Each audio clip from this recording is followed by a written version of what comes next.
Merci pour la transition. Et quoi de plus beau que de retrouver le beau visage et surtout le sourire impeccable, le teint vocal au-dessus de la moyenne de la belle Carole Mézatia pour la revue de presse ce matin. Bon début de semaine à toi, Karel, et à toute l'équipe de production de Yaoundé. C'est à vous l'antenne pour la revue de presse. Bonjour.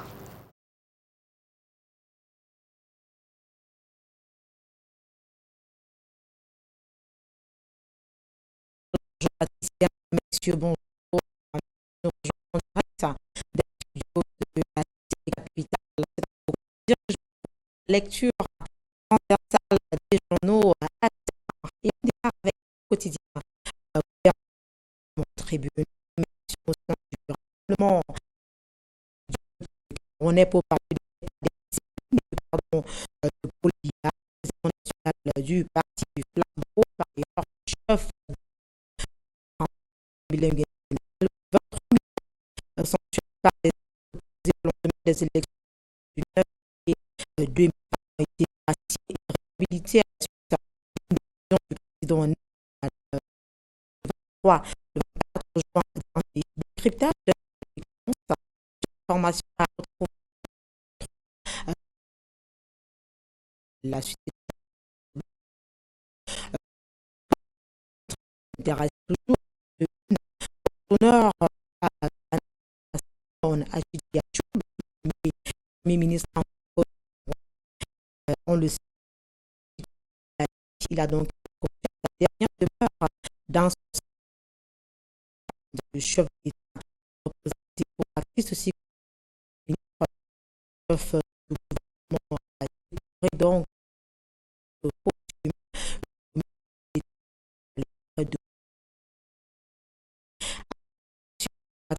nous accueillons hommage du lecture transversale des journaux avec aussi maintenant sur le conseil de les à lire en page 2 et cette annonce le secteur de partout comme la proche à la technique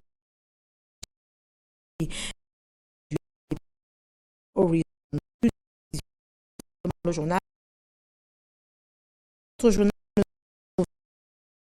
dit le journal relatif passe des usages.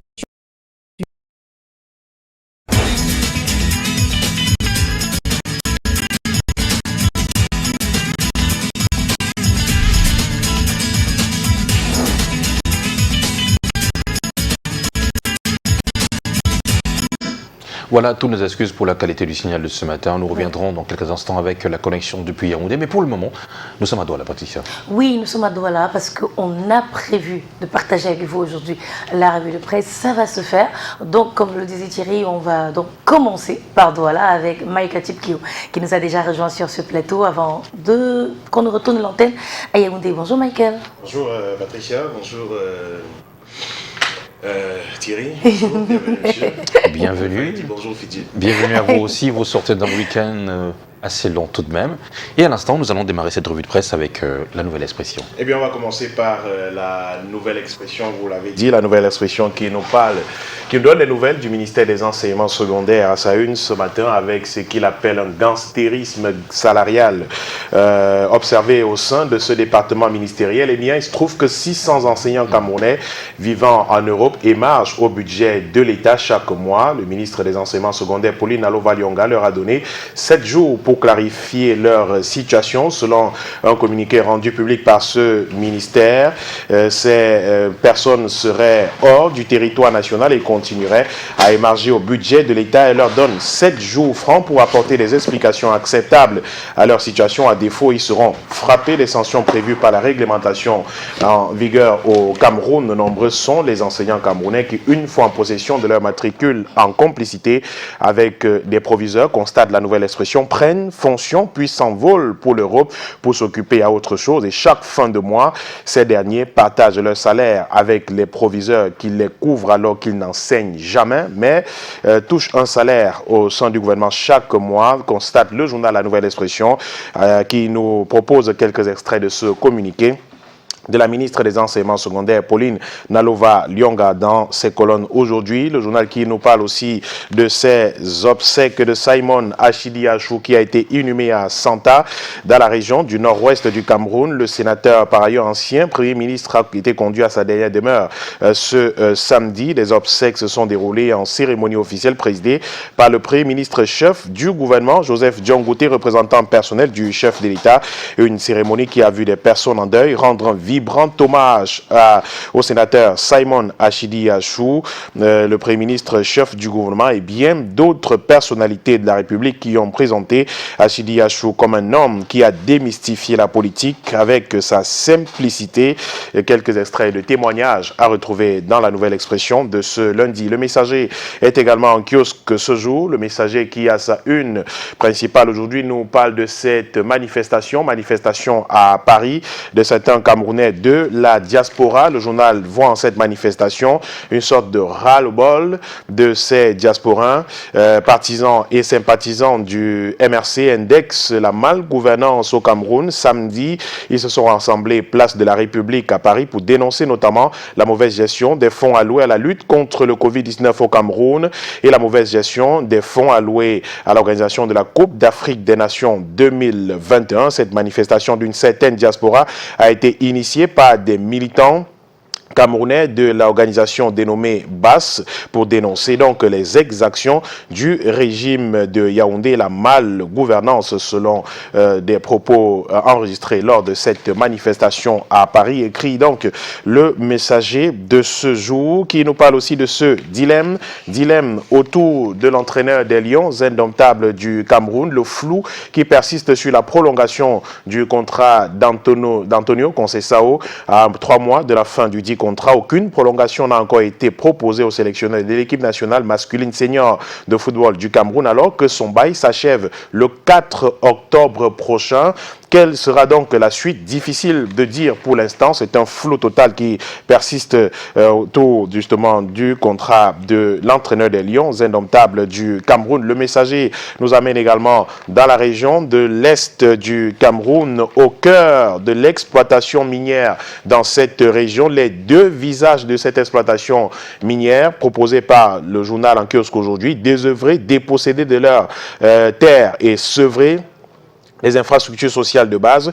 Les populations de la région de l'Est, notamment des villages Kambele 3 et Ndem 2, ploient sous une précarité légendaire et pour gagner leur pain quotidien, elles se livrent à l'exploitation artisanale de l'or dans des conditions inhumaines décrites dans ce reportage de Nadège Christelle Boa, de retour de l'Est du Cameroun, dans les colonnes du journal Le Messager de ce jour. Et une autre localité où l'exploitation de l'or a pris le dessus, c'est avec l'œil du Sahel ce jour qui nous amène à Figuil dans la région du Nord et à Batao précisément. La ruée vers l'or à Figuil avec l'œil du Sahel qui est paru ce jour.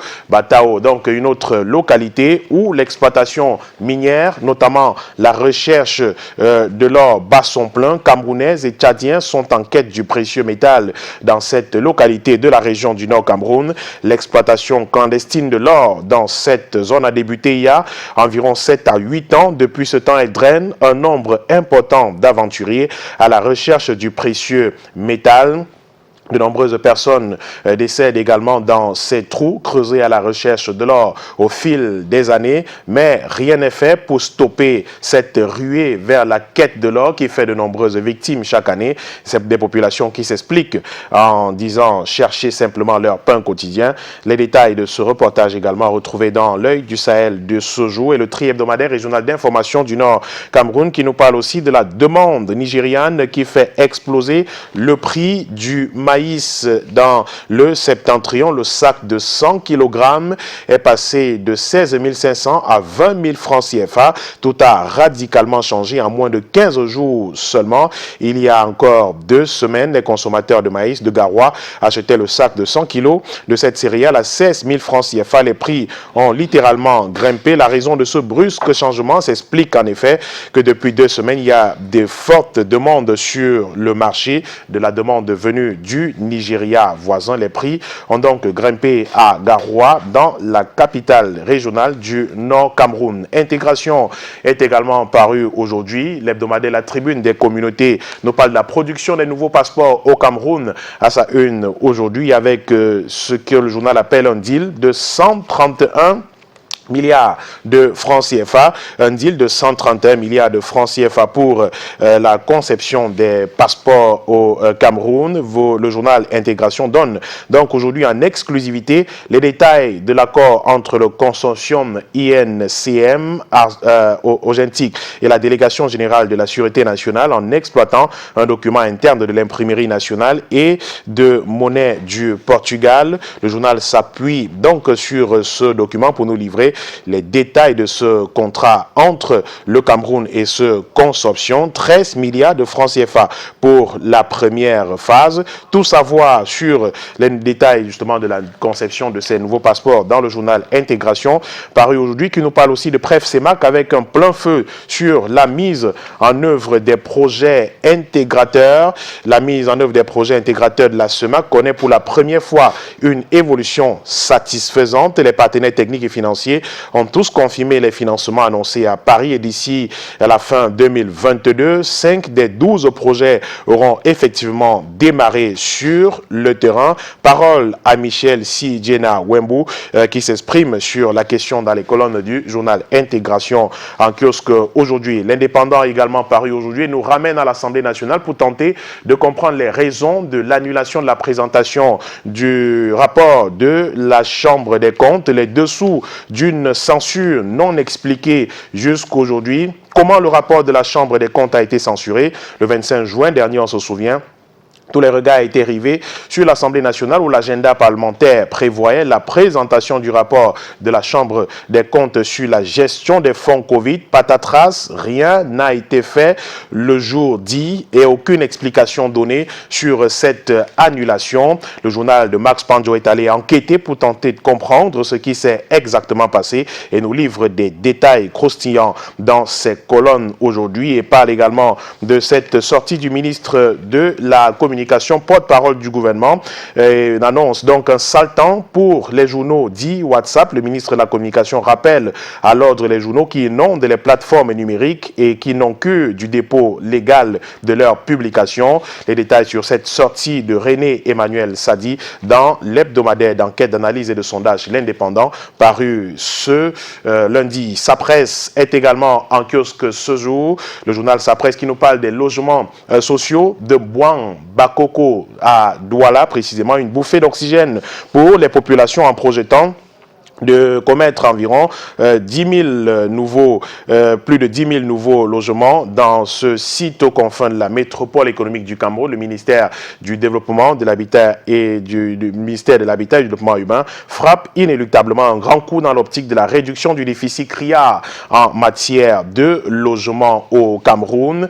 Les détails de rétrocession des clés à certains habitants à retrouver donc avec cette cérémonie dans le journal Sa presse aujourd'hui et le journal de Steve Njok qui s'attaque également à la lutte contre le désordre urbain au Cameroun, avec la méthode de Roger Mbassa Diné vouée à l'échec selon le journal. Si le combat engagé par le maire de la ville de Douala est noble en ce sens qu'il participera à l'embellissement de la ville, c'est la façon de s'y prendre qui conduirait à l'échec de ce projet. Le journal a interrogé justement les méthodes d'antan, méthode portée par l'ancien délégué du gouvernement auprès de la communauté urbaine de Douala et celle portée actuellement par Roger Mbassa-Diné pour constater que la méthode est mal ficelée, très mal ficelée pour réussir. Il faut donc réfléchir davantage pour trouver des voies et moyens pour lutter contre le désordre urbain. ce qui se fait actuellement s'apparente plus à un saupoudrage et de l'agitation qui ne pourrait jamais porter de fruits, constate le journal Sa Presse de Steve Ndiaye en kiosque aujourd'hui. Mosaïque International est également paru ce jour et rend dernier hommage au patriarche Martin Rissouk à Moulin qui range définitivement sa robe 7 ans après avoir pris sa retraite au terme d'un quart de siècle comme procureur général. Après la Cour suprême du Cameroun, le patriarche du Grand Bam a tiré sa révérence, on se souvient, le 31 mai dernier, des suites de maladie à l'âge de 82 ans. Retour sur une vie socio-professionnelle bien remplie en détail avec le journal Mosaïque International en kiosque aujourd'hui. Sans détour est également paru ce lundi, le journal Sans détour qui revient sur le lancement du train express avec les grandes innovations de l'offre de Camrail. Représentant personnel du Premier ministre, le ministre des Transports a procédé le 1er juillet dernier à Yaoundé au lancement de cette nouvelle offre de transport de la Cameroun Railways sur l'itinéraire Douala-Yaoundé et à la mise en service de 4 nouvelles locomotives, satisfait des usagers et même de certains membres du gouvernement et autres responsables publics qui ont pris part à ce voyage inaugural.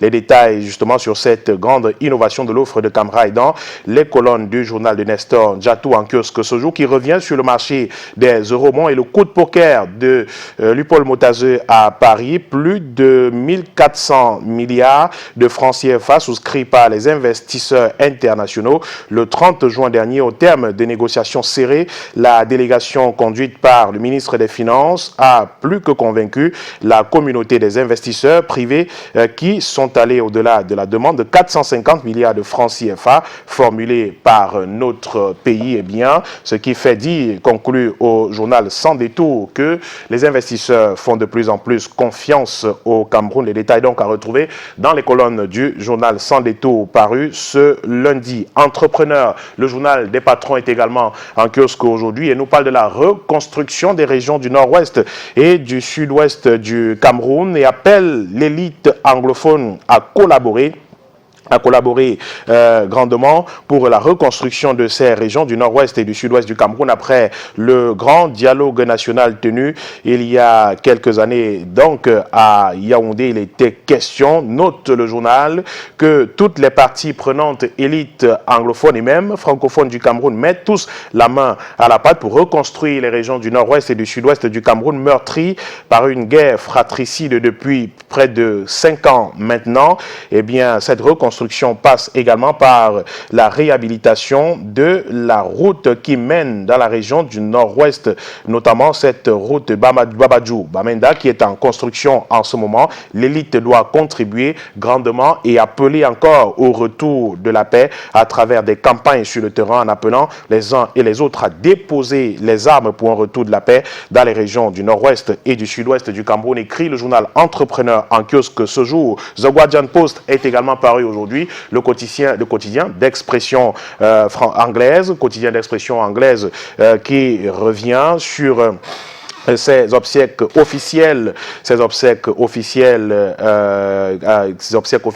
à Simon Achidi Achou qui a été inhumé donc à Santa, reportage à Santa et même à Yaoundé lors de la levée de corps de l'ancien Premier ministre du Cameroun, obsèques présidées par le Premier ministre chef du gouvernement, représentant personnel du chef de l'État. Le journal de Guardian Post qui revient donc sur les nombreux témoignages enregistrés lors de cette inhumation à Santa dans la région du nord-ouest. Le poids politique également de l'homme, Simon Achidi Achou. Qui était-il? Les détails à retrouver dans The Guardian Post, le quotidien d'expression anglaise en kiosque aujourd'hui. La Voix du Centre est également parue ce lundi. La Voix du Centre qui reparle du cadre amiable. Le cadre amiable justement de Paul Biya qui a été finalement proposé aux évêques dans sa mise sur pied. Pierre Nunkam a commis une lettre ouverte aux évêques le 1er octobre 2018, on s'en souvient, dans laquelle il a demandé à ces appelés de Dieu de sauver le peuple camerounais de la pauvreté, de la misère dans lesquelles notre système bancaire nous a plongé. Ces évêques qui sont considérés comme les voies les plus autorisées ont un grand rôle à jouer dans la mise sur pied du cadre amiable qui est la solution idoine pour contrecarrer la faillite des banques et des microfinances au Cameroun. Au-delà donc des hommes politiques, du gouvernement lui-même, eh bien Pierre Nounkam, l'auditeur bancaire, vient de saisir à nouveau les évêques du Cameroun pour appeler à la mise sur pied ou alors à l'application de ce cadre amiable pour sauver les Camerounais des difficultés liées aux faillites bancaires dans notre pays. Des questions d'économie encore avec notre journal Économie du Cameroun en kiosque ce jour qui nous parle de gestion publique dans notre pays avec le ministère des Finances qui bloque 10 milliards de francs CFA de la Camwater. Les hautes instructions du président de la République sont ignorées depuis 3 ans. La situation sociale de cette entreprise inquiète la primature. Les mouvements syndicaux menacent de paralyser la production et la distribution de l'eau potable. Une menace qui se fait de plus en plus grande, mais jusqu'ici, la réaction du ministère des Finances reste attendue. Réaction également du gouvernement, du Premier ministre, justement, pour résoudre définitivement cette question. Le journal Économie du Cameroun en kiosque aujourd'hui relance l'alerte sur la question et le journal d'Aloïs Onana parle aussi de zone de libre-échange continentale avec le financement et le développement de l'industrie qui est en débat. Le débat est donc ouvert dans l'économie du Cameroun en kiosque aujourd'hui. L'équation est également parue ce jour et nous parle de la commune du Logon-Birni. C'est dans le septentrion du Cameroun avec Abaka Ibrahim qui implémente les projets de l'émergence dans cette municipalité. Les projets de développement des infrastructures routières prennent corps l'engagement des populations dans les œuvres civiques d'hygiène et salubrité est donc effective. La construction des drains pour la canalisation des eaux effective également, la lutte contre le Covid en priorité permanente dans une architecture de croissance et d'épanouissement des populations. Le maire Abaka Ibrahim veille au grain et s'exprime d'ailleurs dans les colonnes du journal L'Équation qui est en kiosque ce jour et en édition spéciale. L'Équation qui ouvre une fois de plus le débat sur l'homosexualité, la dépénalisation de l'homosexualité effectivement, et nous livre le point de vue de maître Fausto Faustine, avocat au barreau du Cameroun et docteur en droit pénal, qui s'exprime sur la question. En droit, homosexualité est une orientation sexuelle caractérisée par une attirance sexuelle ou par des sentiments amoureux envers une personne de même sexe. Cette pratique qui fait son lit dans nos sociétés ne fait malheureusement pas l'unanimité, ne fait pas partie des us et coutumes de notre pays et même du point de vue du droit. Cette pratique est donc condamnée par le Cameroun, dit en substance docteur maître Fausto Faustine dans les colonnes du journal L'Équation en kiosque aujourd'hui. Et on termine avec le magazine bilingue du Palais des Congrès du Cameroun, Passy News, qui est en kiosque aujourd'hui. Passy News édition numéro 4 en kiosque ce jour qui nous parle de l'événementiel en temps de Covid-19, la survenue l'an dernier de la pandémie du coronavirus dans le monde a fortement impacté le secteur événementiel. Entre le respect des mesures barrières prescrites par le gouvernement et la mission du service public qui incombe au Palais des Congrès de Yaoundé, il a fallu s'adapter, voire se réinventer. Un contexte difficile qui n'est pas sans conséquences sur le plan économique.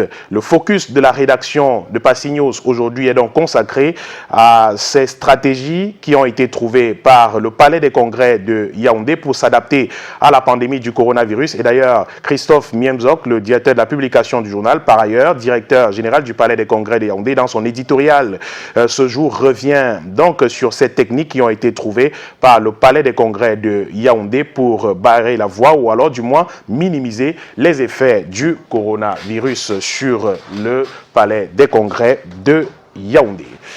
Et l'homme signale que Yaoundé est en poste finalement. Eh bien, Karel Mezatia est là. Bonjour Karel, la suite de la revue de presse dans la capitale camerounaise.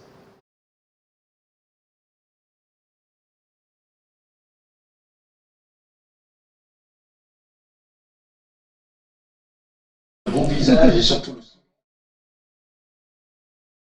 le de la belle Carole Mezatia.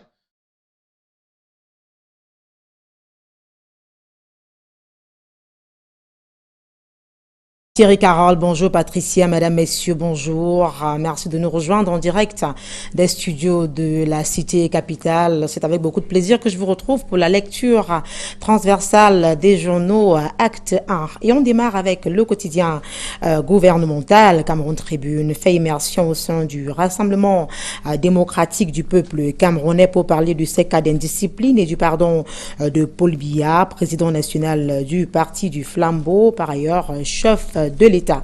L'on apprend du quotidien bilingue national que 23 militants sanctionnés par des actes posés au lendemain des élections municipales du 9 février 2020 ont été graciés et réhabilités à la suite d'une décision du président national, donc signée le 24 juin dernier. Décryptage d'un acte de clémence, c'est une information à retrouver en page 3 du quotidien bilingue national. La suite est toujours avec le journal de la rue de l'aéroport. Cameroun Tribune s'intéresse toujours en grande une aux honneurs de la nation à Simon Achidi Achou, le tout premier ministre anglophone camerounais. On le sait, décédé de suite de maladie. Il a donc été conduit à sa dernière demeure dans son Santa natal ce week-end. Le chef de l'État, représenté pour la triste circonstance par le premier ministre chef du gouvernement, a décoré donc l'homme à titre posthume. Le haut commis de l'État s'en est allé après de bons et hauts services donc rendus à la nation. Un patriote nous a quittés. Cameroun Tribune lui rend hommage en page 3 du journal. On continue la lecture transversale des journaux avec The Horizon, le journal de nos confrères d'expression anglaise aussi, marque un temps d'arrêt sur les obsèques de Simon Achidi Achou, les détails autour du déroulement des funérailles à lire donc en page 2. Et cette annonce que fait le journal à la une, le successeur de Pa Achou, comme l'appelait affectueusement ses proches, est connu. On peut d'ailleurs le voir à la une avec le concours de la technique. Rex Achidi est entouré des barons du RDPC, nous dit The Horizon. Pour plus de précision, retrouvez tout simplement le journal en kiosque. Autre journal que nous avons retrouvé ce lundi matin, c'est le quotidien. Le journal met les pleins phares sur l'actualité relative à la mise à disposition des tout premiers passeports biométriques du Cameroun. Des usagers ont d'ailleurs reçu les leurs, le passeport New Look, vendredi dernier des mains du délégué général à la Sûreté nationale au Centre national de production des passeports de Yaoundé. L'exercice s'est déroulé en présence du ministre des Relations extérieures. Les jeunes Mbela souligne le journal, a d'ailleurs salué la rapidité avec laquelle les passeports biométriques sont disponibles 48 heures et même avant, après avoir naturellement pris rendez-vous en ligne. L'information bat donc la une du quotidien parution de ce lundi matin. On continue avec le journal Les Preuves et on parle encore des nouveaux passeports New Look. Paul Biya promet, il réalise. Voici le passeport biométrique en 48 heures, titre le bi-hebdomadaire d'information à la une. Les Preuves revisite donc la cérémonie et met un accent sur la joie totale des Camerounais. Le journal évoque d'ailleurs l'appel lancé par le patron de la police camerounaise. D'après nos confrères, Martin Bangangele exhorte tout Camerounais en quête du nouveau sésame à se manifester sans aucune crainte. Les détails donc irrélatifs à retrouver dans les colonnes du journal Les Preuves. Les Preuves s'intéressent également à l'honorable David Manfo, une référence au Cameroun selon donc le journal. L'élite du département des Bamboutos dans la région de l'Ouest a su se tailler une réputation positive partout où il passe, nous disent nos confrères, qui ajoutent par la suite que le père d'élégance pressing, comme on l'appelle affectueusement, est un altruiste rare qui fait de l'être humain le centre de ses préoccupations. Pour le quotidien Réalité Plus aussi, l'honorable David Manfo est un modèle d'entrepreneur social et politique à suivre donc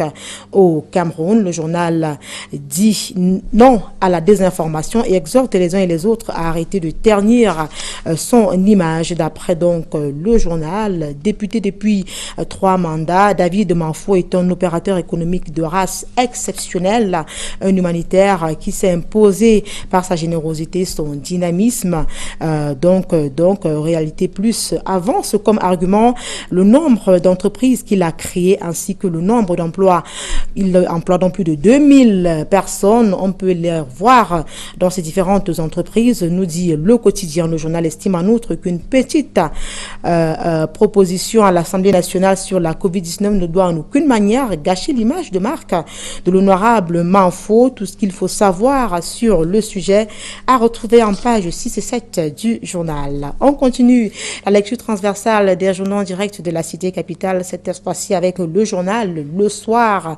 Le hebdomadaire Parle Santé nous amène du côté de Marois où, d'après Le Soir du jour, les travaux de construction du centre hospitalier piétinent. Le journal nous dit que le ministre de la Santé publique a effectué ce constat lors de sa visite d'inspection sur le site. Occasion pour Manaouda Malachi de réitérer qu'il ne veut pas d'un hôpital au rabais dans cette partie du pays. Le gouvernement n'est désormais plus disposé à accorder une prorogation de délai à l'entreprise en charge. La déclaration de Manaouda Malachi à l'issue de son constat amer sur le chantier à lire en page 3 du journal. Le Pélican, également arrivé à notre rédaction ce lundi matin aussi, s'intéresse à la visite de travail du ministre de la Santé publique dans le Septentrion. Amélioration de l'offre en soins des populations. Manaouda Malachi passe les régions de l'extrême nord et du nord au scanner, à titre le journal à la une. Une visite qui a démarré par l'hôpital régional annexe de Mokolo dans le département du Mayo-Tsanaga, région de l'extrême nord. Les bons et mauvais diagnostics du passage du patron de la santé publique dans les structures hospitalières fonctionnelles et en chantier ont retenu donc l'attention du journal Le Pélican, que vous retrouverez naturellement en kiosque pour plus de précisions. On reste en santé et on en parle cette fois-ci avec le journal La République. Le journal nous informe ce lundi 5 juillet 2020 que les lignes bougent dans le secteur. L'actualisation du protocole de gestion prévisionnelle des catastrophes et des autres événements, le renforcement du dispositif de prévention contre le VIH et la prise en main des malades ainsi que la construction ainsi que la contribution, pour la fabrication de médicaments en Afrique. Des points parmi tant d'autres évoqués par le journal, donc parution de ce lundi. Vous y retrouvez les détails relatifs en kiosque. Parlons de la vaccination anti-Covid-19 à présent avec le journal Éco-Santé. Le quotidien nous informe ce matin que l'archevêque de Bamenda a pris sa deuxième dose du vaccin. C'était d'ailleurs le 2 juillet dernier. Le prélat a désormais immunisé, invite les hommes de Dieu ainsi que toute la population à suivre son exemple. Ces impressions ainsi que les statistiques de la couverture vaccinale dans la région du Nord-Ouest à retrouver en page 8 du quotidien Éco-Santé. Parlons de tout à fait autre chose à présent avec Génération Libre. Le journal s'intéresse à l'information relative au retour du train express. Le journal nous fait savoir que le 1er juillet 2021, donc, le train express est désormais sur les rails, donc depuis cette date-là, avec 160 passagers à bord. La double cérémonie de lancement de ce train express-là sur l'itinéraire Douala-Yaoundé et la mise en service de 4 locomotives voyageurs de l'État était présidée par le Premier ministre, chef du gouvernement, représenté pour la circonstance par le ministre des Transports. Retour donc sur cette information en page 6 et 7 du journal Génération Libre. L'élite aussi nous amène sur l'axe ferroviaire Douala-Yaoundé, désormais en mode express. Le journal confirme que les usagers profitent pleinement de ce nouveau mode de transport qui, on l'a souligné tout à l'heure, a été inauguré par Jean-Enes Massena Ngalebibéhe le 1er juillet dernier en présence de plusieurs membres du gouvernement. Econews est en kiosque au menu projet d'infrastructure de la CEMAC, projet qui, selon le journal, connaissent un léger mieux sur le terrain. 3 éléments évoqués donc dans le journal ce lundi. 2 projets intégrateurs sur les 12 présentés à la table ronde de Paris en 2020 sont en phase de démarrage. Les travaux des 2 autres projets vont commencer au second trimestre de 2022, dont la construction du pont sur le fleuve Ntem pour rallier le Cameroun à la Guinée équatoriale par Campo et des avancées remarquables enregistrées lors de la 3e réunion du comité technique de suivi de la mobilisation des ressources et de la mise en œuvre des projets intégrateurs de la CEMAC. Le quotidien Econews consacre donc tout un dossier à lire en pages 5, 6 et 7. L'économie est également arrivée à notre rédaction ce lundi matin. Le journal a au menu des informations intéressantes relatives naturellement aux infrastructures, à l'agriculture, au habitat, santé. Le journal, on l'a dit, s'intéresse précisément au retour sur l'utilisation de l'eurobond de 2015. L'économie nous rappelle que le Cameroun s'était endetté pour financer exclusivement le plan d'urgence triennal sur la période de 2015-2017. Le premier semestre 2021, le pays a fait un retour sur le marché international des capitaux pour refinancer cet eurobond. Occasion pour nos confrères donc de marquer un temps d'arrêt pour dresser le bilan des projets réalisés. Vous retrouverez toutes les informations relatives en page 3 du journal. Voilà qui vient mettre un terme à cette lecture transversale des journaux en direct de la cité capitale. Merci d'avoir été des nôtres. On prend rendez-vous demain à la même heure, naturellement sur la même chaîne de télévision, toujours pour votre plaisir. Bonjour. Karel Mezatia, merci pour ce moment de partage avec nos nombreux téléspectateurs du côté de Yaoundé d'ailleurs. Ils sont nombreux qui sont connectés à l'instant, qui prennent le petit déjeuner du côté du restaurant Le Siècle Vert à Yaoundé, là-bas chez M. Bikoy Sengue Samuel. Eh bien, bon appétit à vous qui à l'instant au Siècle Vert prenez au petit déjeuner. On sait que là-bas vous affectionnez particulièrement les salades. Hein. On aimerait bien être à votre place, mais le travail oblige.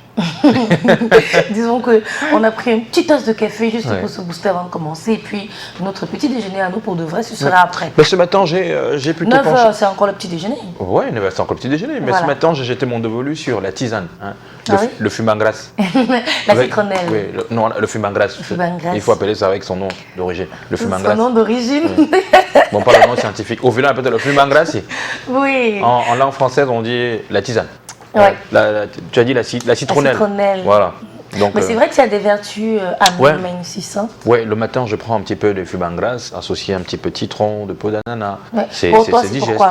Pour moi, c'est juste pour garder la forme. Hein. Prendre des boissons chaudes le matin, c'est bien. Au lieu de se lever le matin, engurgiter des litres de bière, des litres de jus, de sucre et tout ça, vous ferez mieux de prendre un petit peu de boissons chaudes tôt le matin, ça fera du bien.